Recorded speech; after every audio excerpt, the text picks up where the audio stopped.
कोई भी दो बिंदु दे दिए जाए, हमें अगर उनकी बीच की दूरी निकालना है तो उनकी बीच की दूरी के लिए हम लोग एक सूत्र लगाते हैं। ठीक है, मान लीजिए दो बिंदु दिए गए हैं, एक दिया गया है ए और दूसरा बिंदु दिया गया है बी।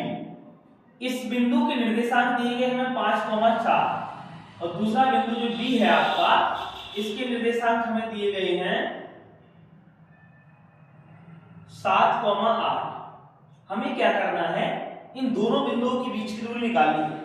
तो इन दोनों बिंदुओं की बीच की दूरी के लिए निर्देशांक ज्यामिति में फॉर्मूला होता है, दो बिंदुओं की बीच की दूरी, दो बिंदुओं के बीच की दूरी।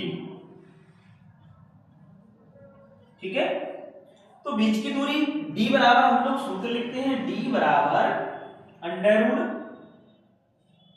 x2 माइनस x1 का whole square plus y2 minus y1 का होल स्क्वायर।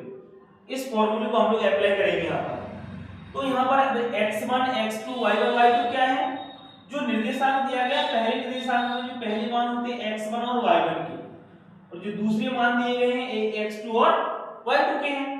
हम लोग इस सूत्र को लगाकर अब दो बिंदुओं के बीच की दूरी निकालेंगे। डिस्टेंस d4 क्या होगा बताओ, डिस्टेंस, इसका मान हमें निकालना है। रखिए मान, बताइए x2 का मान कितना दिया गया है 7 माइनस x1 का मान देखिए जरा कितना दिया गया 5, तो 7 माइनस 5 का होल स्क्वायर कर देंगे प्लस y2 माइनस y1, यानी y2 8 है और y1 कितना बताइए 4, इसका होल स्क्वायर कर दीजिए।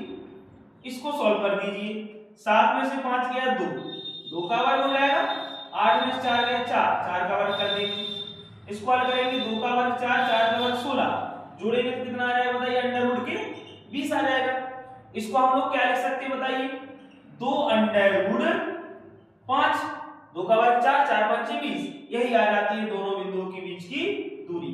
और साथ में इसके बाद हम लोग मात्रक भी लिख देंगे, इतने मात्रक, क्योंकि दूरी के लिए कोई तो मात्रक यूज करेंगे, तो मीटर सेंटीमीटर, अब यहाँ पर कोई मात्रक तो शो करा नहीं गया, तो हम लोग मात्रक लिख सकते हैं या फिर इकाई भी लिख सकते हैं।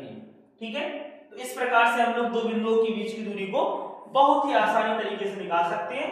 सूत्र क्या होता है बताइए, d बराबर under root x2 minus x1 का whole square plus y2 minus y1 का होल स्क्वायर। अब d बराबर हमने यहाँ पर देखिए बिंदु दोनों a और b दिए गए हैं, हमें बीच की दूरी का सूत्र बनाएंगे।